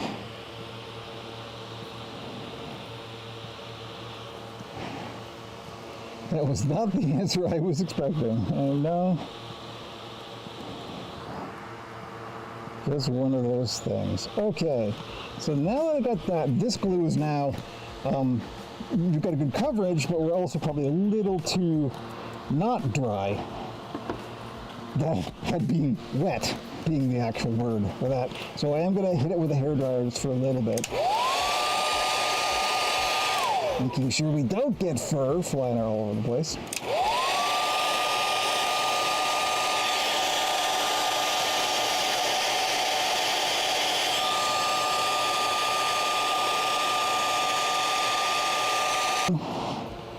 And tap it in place, go around where you put the glue.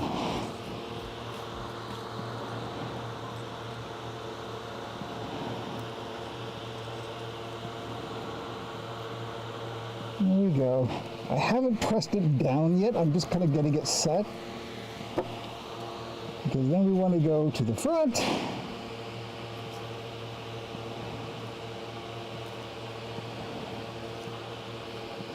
Just get it all kind of seated.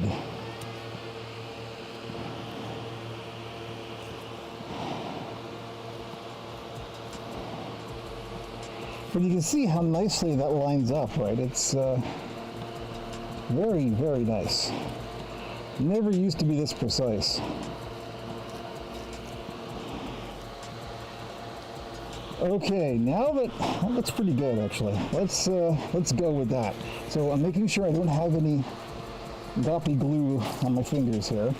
We're now going to touch the outside of it. You want to go in and press down. This is the contact part of contact cement. You add a little bit of pressure and that kind of solidifies the glue and locks it in place. So you really want to get in there and give it a good old press. So I know this is a little awkward camera-wise. Let's see if we can get a slightly better angle on that. So, all right, you're going with that. Not bad. Not bad. A little bit of yucky out here, but this will also be covered up. We'll put the eyebrows on. Don't worry about like in the corners, particularly in the corners. If you get a little bit of glue out there, don't worry because there's going to be big furry eyebrows going over this as well that we're going to anchor down right here. So that'll be fine. If you make a mistake, just hide it. There's no such thing as perfection. Okay, there we go. Eyelids done. Excellent. So I'm going to close up the barge now because the next thing is we've got to make the actual eyebrows. So I'm going to close up the barge so we can close the window for a little while again. Oh wow, it's 11:42. We're almost at time. Hey, time flies when you're making puppets.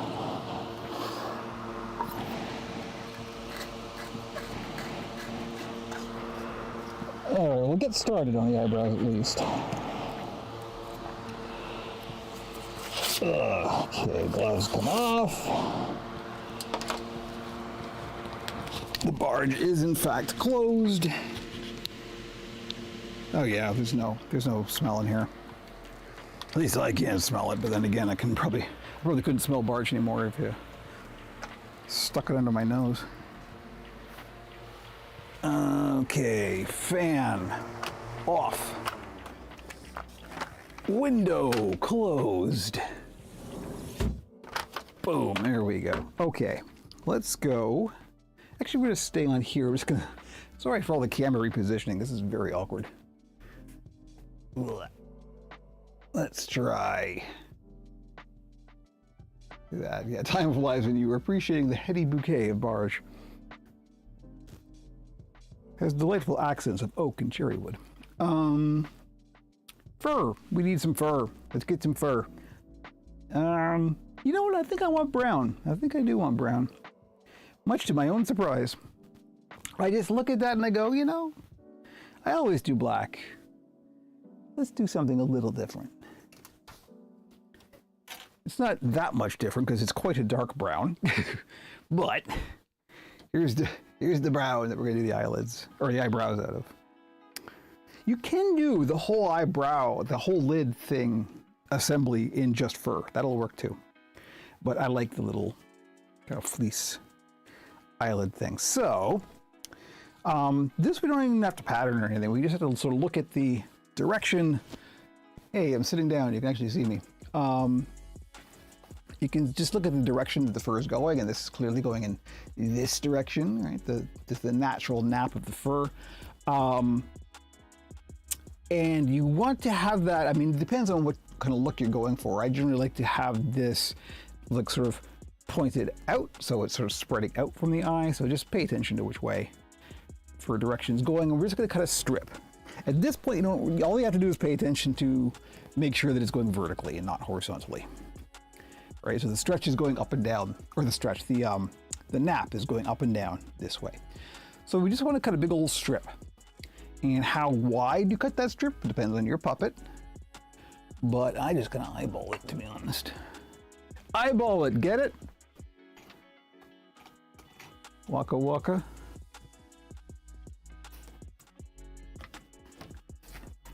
And we'll just get our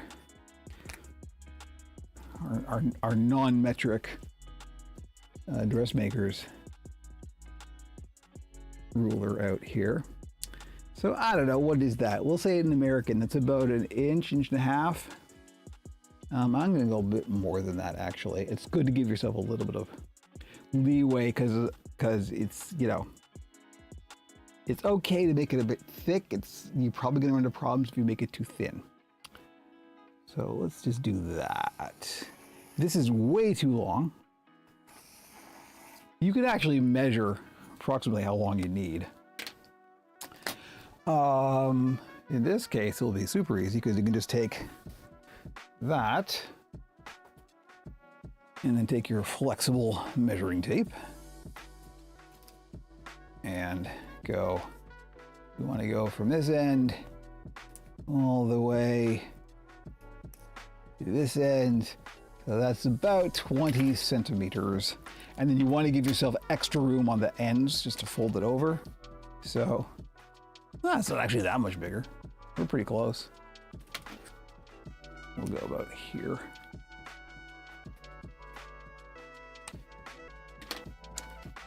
And we'll cut that out. Taking care that we're cutting only the netting and not the fur.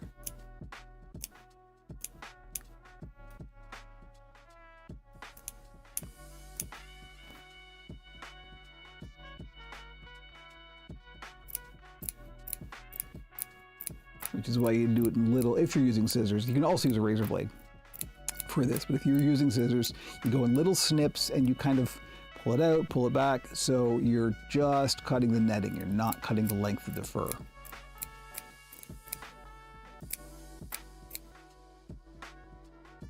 Little snips, just little snips. What they called me in high school.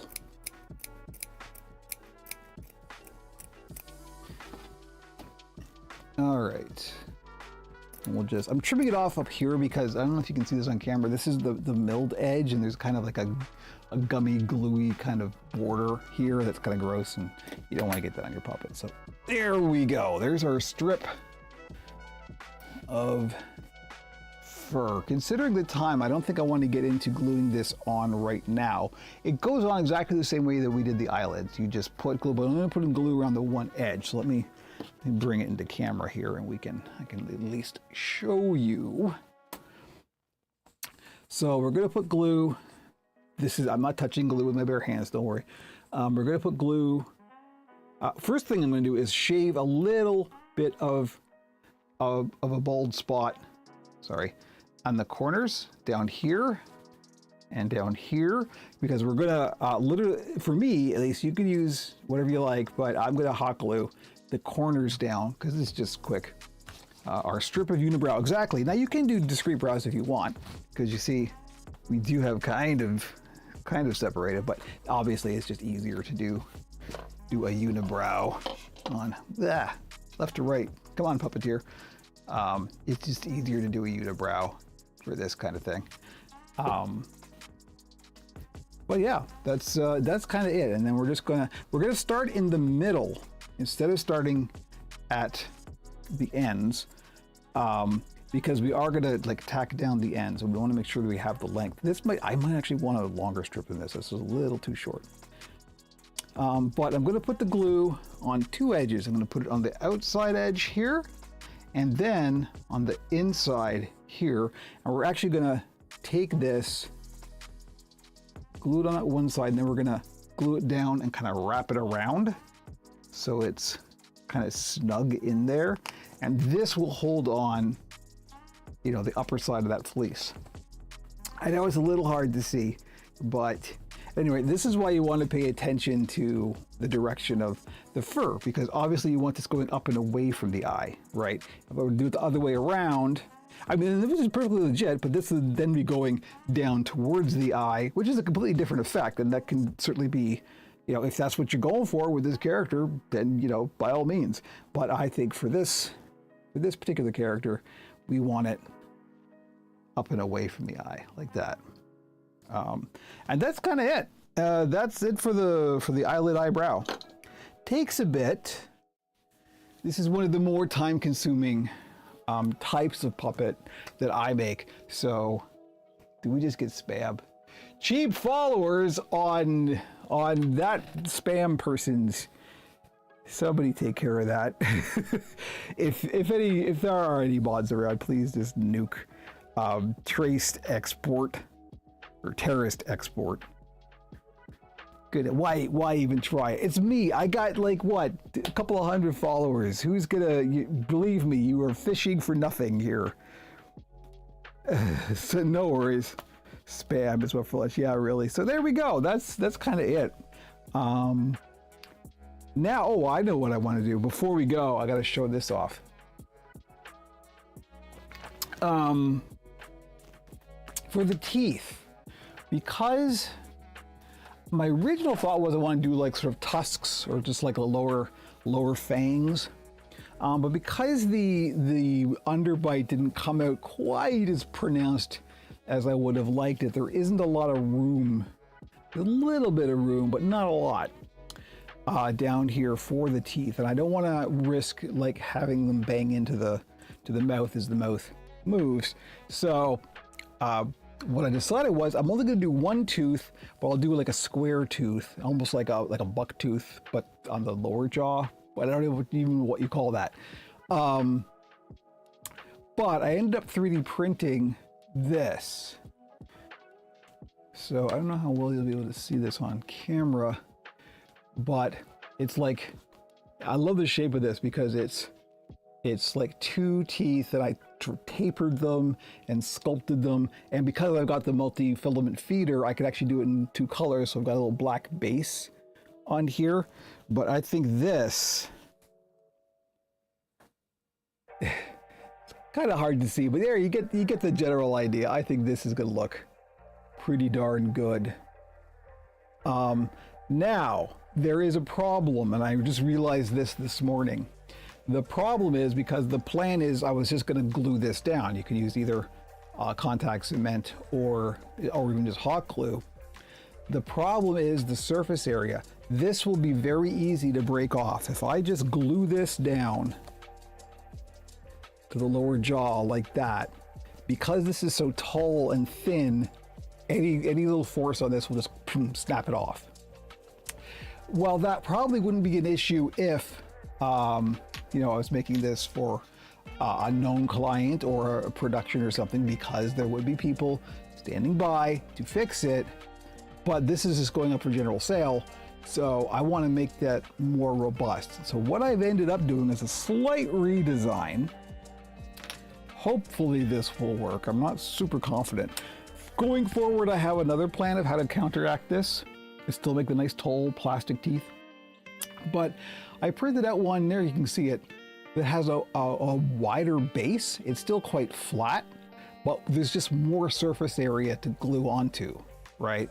So, and because it's black, you really can't see it, and it's in the back, so you especially can't see it. But this will provide kind of a brace to take the force if this does get knocked around. and hopefully this will hold. I think I'm going to mention this to whoever buys it. Be careful, because it is possible to knock these teeth loose if you hit them. If that does happen, you can just re-glue it, little drop of hot glue, pop it on, you're good. But nevertheless, that is something to be aware of. But I love how these look so much. That's gonna be good. I love them so much I can't not do it now, because now I could also carve this out of foam, but it won't look like this. This is just so nice that I'm gonna go with this. For the future, I think what I might do, because I also 3D print my mouth plates, I'm gonna print some that have like a little slot in the bottom that are the same width as the 3D printed teeth, and then I can just kind of put it together like a model kit, right? I can just like insert this into the slot with some glue in it, and that will be rock solid. Then you're not gonna like knock that loose. And I think that'll be like really, really robust. So for future iterations, that's what I'm going to do. It's obviously too late for this one right now, so I'm just going to glue this down and hope for the best, and let the person who buys it know that that's something they should be aware of. But so there we go. That's the plan for this. Hopefully that will all be done tomorrow after I decide how I'm going to do the ARBs. Will we see the finished puppet on Mastodon? You sure will. I always post my builds for the week on all of my socials, so Mastodon, Blue Sky, Instagram, and Facebook. Well, I mean, Facebook is just auto-posted from Instagram. I still would really rather not do the meta thing, but unfortunately, I run a business and I kind of gotta, I do actually end up getting clients and stuff from Instagram, so I'm hesitant to leave it, although I did leave, thank goodness, the website formerly known as Twitter permanently as soon as Musk took over. I'm still proud of that now that everybody else has jumped on board. Yeah, but yes, absolutely. You'll see it on all of my socials, all of which are linked on operationpuppet.com, etc., etc. The podcast thing will be hopefully happening this weekend, the new video version of the podcast, because I now have a plan, at least. So there is that. If you're new, we do a podcast called Pixels and Puppets.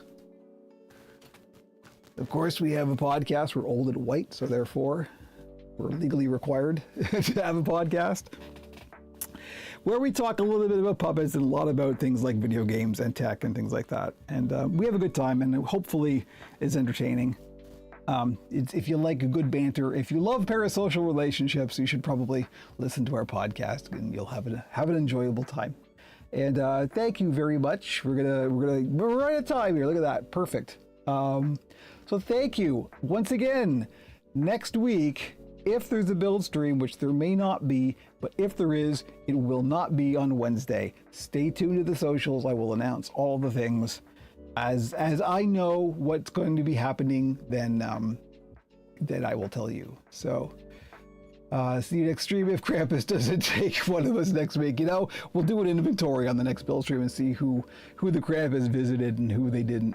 So anyway, thank you very much. Welcome to the new people. Nice to see you. Always a pleasure. Welcome to the family. And there we go. I will follow you Mastodon closely to make sure to not miss the next stream.